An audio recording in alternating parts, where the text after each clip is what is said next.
시청자 여러분 안녕히 주무셨습니까? 글로벌6 진행의 전채린입니다. 간밤에는 뉴욕 증시 기술주에서 차익 실현 매물이 좀 출회가 됐던 반면에 블루칩 우량주로 수급이 이동하는 일종의 로테이션이 포착이 됐습니다. 나스닥 지수가 1.15%의 마이너스, 다우존스 지수가 0.6%, 52,000포인트 선 턱 밑에서 거래를 마쳤네요. 장중에는 52,000선을 처음으로 상향 돌파하는 순간도 있었습니다. 이제 케빈 워시 의장이 처음으로 주재하는 FOMC 회의 오늘 1일차 킥오프가 됐습니다. 우리 시간으로는 내일 새벽 이 시간쯤에 제가 그 결과를 자세하게 정리해드릴 수가 있을 텐데요. 시장에서는 FOMC 회의에 대한 경계감이 일부분 자리를 하고 있습니다. 어쩌면 9월에 금리 인상을 검토해야 될 수도 있다. 이런 월가 기관의 의견이 전해지기도 했고, 또 케빈 워시가 과연 시장과 어떤 커뮤니케이션 방식을 보여주게 될 것인가, 여기에 대한 불확실성도 상당히 모여지고 있죠. 그동안 파월 의장은 우리한테 항상 매 분기마다 점도표라고 하는 방식으로 앞으로 이런 식으로 금리가 움직일 것 같아, 이런 포워드 가이던스를 보여주고는 했는데 이게 사라질 수 있다, 이런 이야기도 나오고 있습니다. 거기다가 내일은 미국의 선물 옵션 동시 만기일이죠. 여기에 대한 영향도 자리를 하고 있습니다. 빅스 지수의 움직임 보실까요? 0.8% 소폭의 바운스가 나오면서 16.3 레벨을 가리키고 있고, 공포 탐욕 지수의 경우에는 전일과 크게 차이가 없습니다. 어제 40선에서 39선, 약간 공포 구간에 조금 더 진입해 있는 모습이네요. 자, 이렇게 시장이 흔들리는 가운데에서 오늘도 좋은 기회를 찾아보러 떠나볼까요? 글로벌6 지금 출발해 봅니다.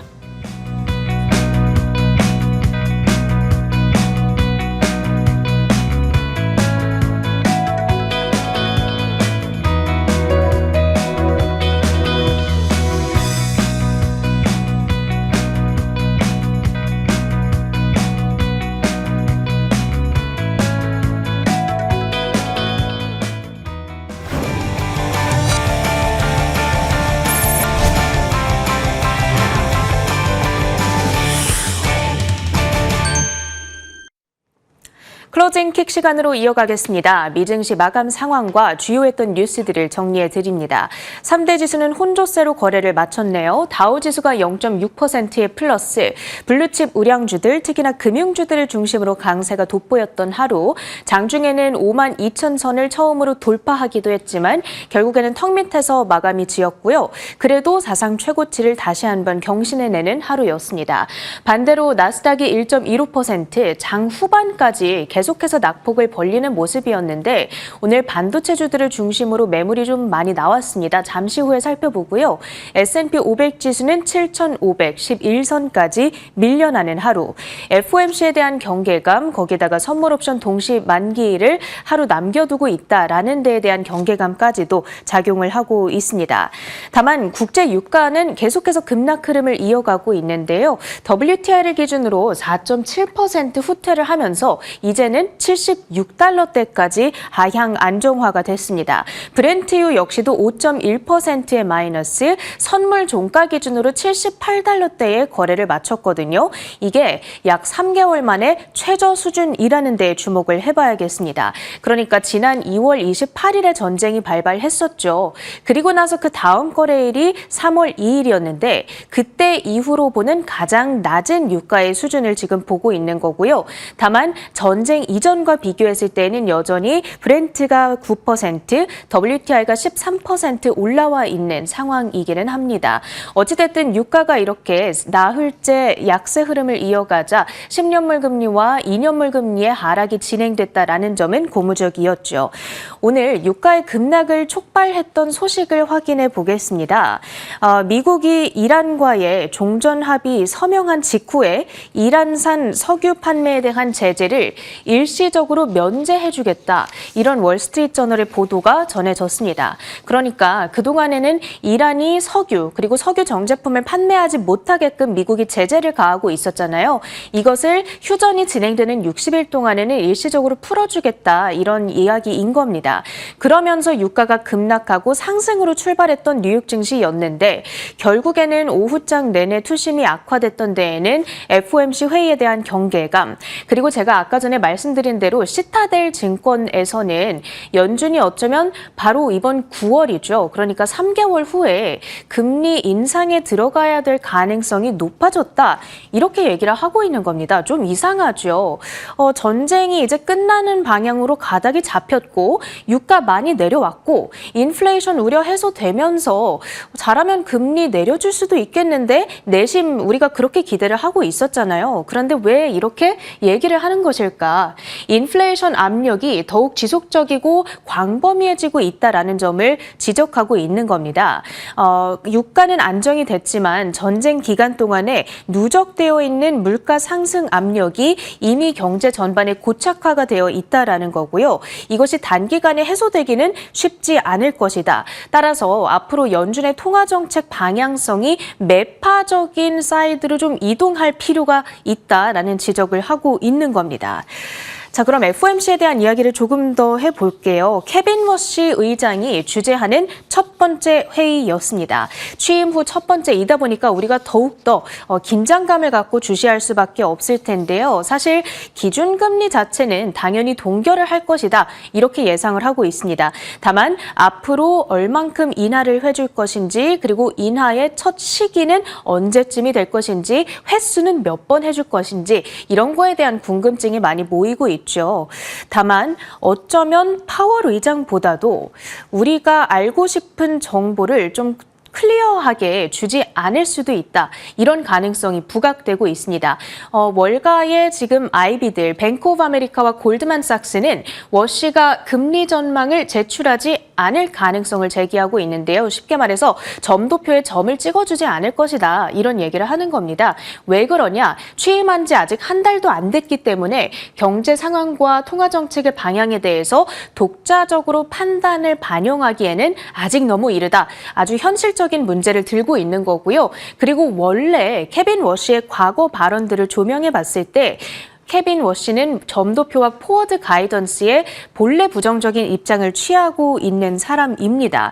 연준이 시장에 지나치게 많은 정보를 주는 것에 대해서 이 정책 결정의 유연성을 잃고 있다. 이런 코멘트가 나온 적이 있었고요.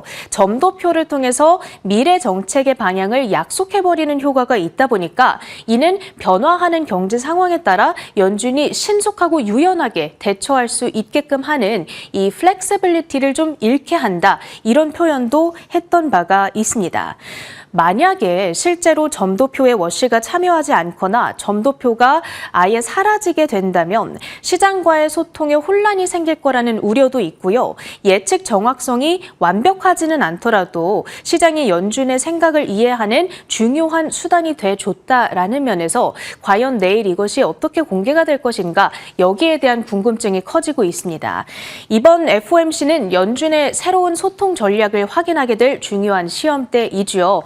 궁금한 부분들은 점도표를 제출할 것인지, 성명서 문구 변화 있을 것인가, 그리고 경제 전망 요약이 SEP라고 부르게 되는데 어떤 식으로 구성이 바뀔 것인가, 그리고 그동안 파월 의장처럼 기자회견을 지속할 것인가, 이 부분들에 대한 불확실성이 여전히 있는 상황이고요. 우리가 그 결과는 내일 새벽에 알 수가 있겠네요. 워시의 스타일을 함께 확인해 보시죠. 이제 기업 뉴스로 넘어가서요. 스페이스X IPO 흥행의 효과가 3일 연속 이어지고 있습니다. 오늘도 장중 한때 주가가 10%를 넘게 급등하는 순간도 있었습니다. 그러면서 마이크로소프트와 아마존을 제치고 미국 증시 시가총액 4위에 올라서기도 했는데 이후에 차익 실현 매물이 나오면서 다시 밑으로 6위로 내려오기는 했습니다. 간밤에 주가 촉매제가 되었던 뉴스가 있었는데요. 인공지능 코딩 앱인 커서의 개발사를 600억 달러에 인수를 한다. 정확하게는 커서의 모회사인 애니스피어를 전액 주식 교환 방식으로 인수한다는 소식이 전해진 거고요. 이 회사는 소프트웨어 개발자들 사이에서 바이브 코딩 열풍을 주도해왔던 회사이고요. 또 전 세계적으로 700만 명 이상의 개발자들이 현재 쓰고 있는 툴로 알려져 있습니다. 그렇다면 머스크는 과연 커서를 인수함으로써 뭘 하려는 것일까요? 오늘 공식 SNS에 동시에 AI 모델을 공동 훈련하고 있으며 조만간 새로운 AI 모델을 출시할 거다. 이런 얘기가 올라왔더라고요. 그렇다면 결국에는 그거겠죠. 하드웨어와 소프트웨어를 통합하겠다. 우주 발사체 그리고 스타링크의 인공위성 네트워크에 AI 소프트웨어 엔지니어링을 수직 통합하는 구상을 그리고 있는 것이 아닐까 이렇게 예상을 해보게 됩니다.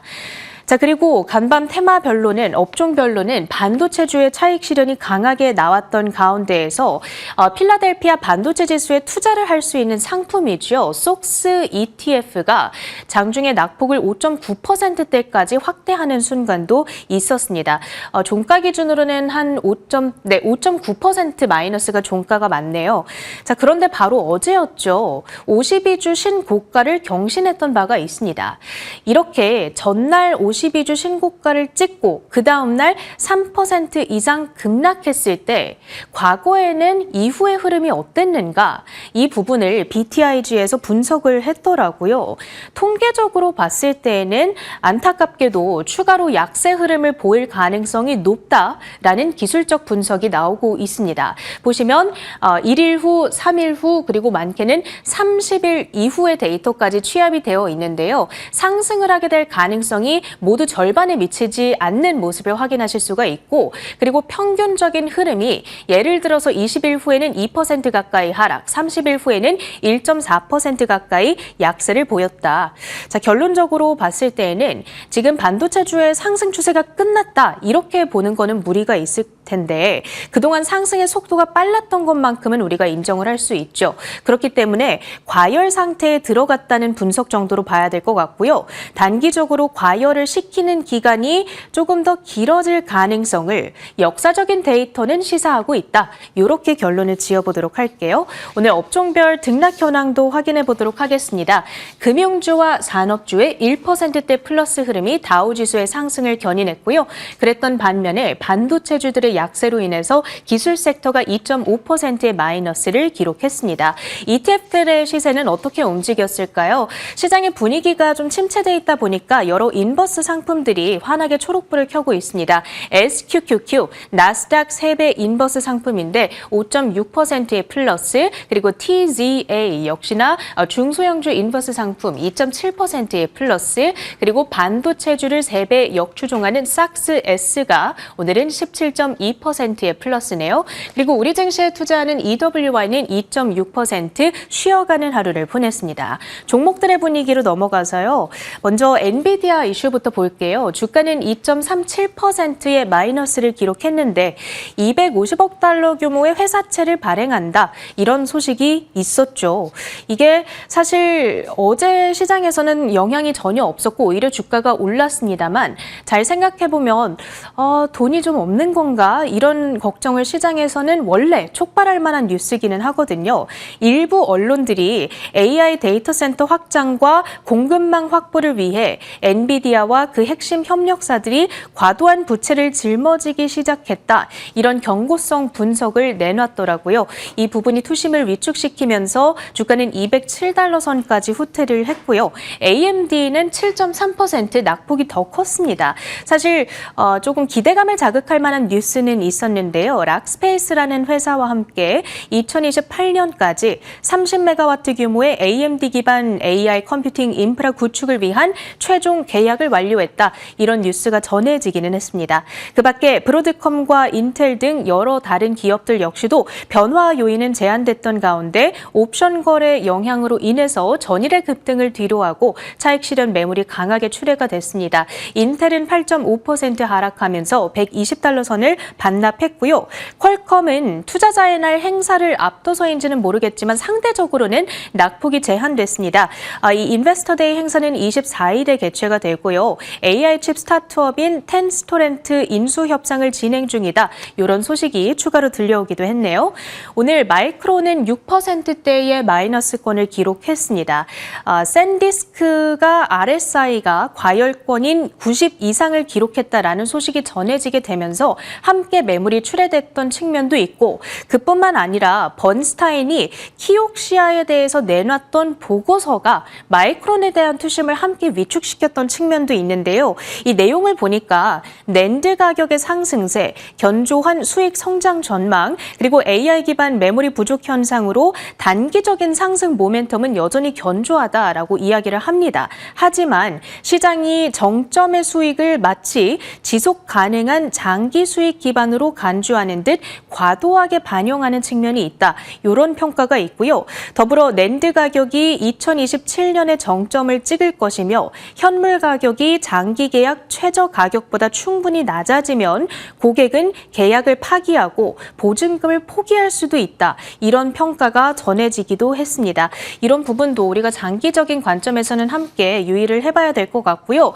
이런 와중에서도 웨스턴 디지털과 시게이트는 여전히 상승 흐름을 이어가는 모습이었는데요. 어제 말씀드렸던 대로 양사에 대해서 모건 스탠리가 목표 주가를 올려잡았죠.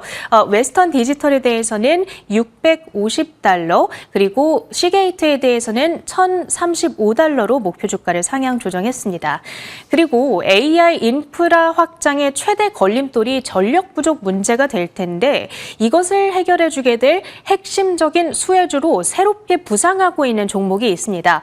이름이 바로 비체로 홀딩스인데요. AI 클라우드 기업인 원큐드와 노르웨이 데이터 센터의 110메가와트 용량에 대해 15년간 최대 $26억 규모의 장기 임대 계약을 체결했다. 이런 소식이 전해졌습니다. 그러면서 비체로 홀딩스의 주가가 21.6%나 급등 흐름을 나타냈고요.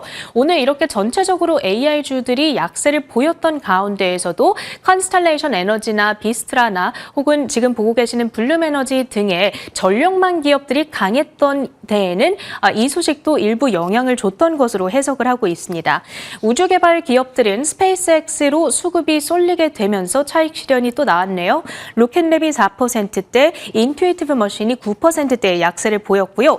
그리고 말씀드린 대로 금융주들의 분위기가 좋았는데 JP모건과 뱅크 오브 아메리카, 골드만삭스가 1%대에서 많게는 3%대의 플러스권을 연출하는 모습이었거든요. 국제 유가가 하락하게 되자 미국 국민들의 실질적인 소비 둔화 우려가 완화됐던 측면이 있습니다. 결국에는 경기에 대한 기대감이 금융주 매수세로 유입이 되는 하루였다고 정리를 해봐야겠네요. 클로징 킥이었습니다.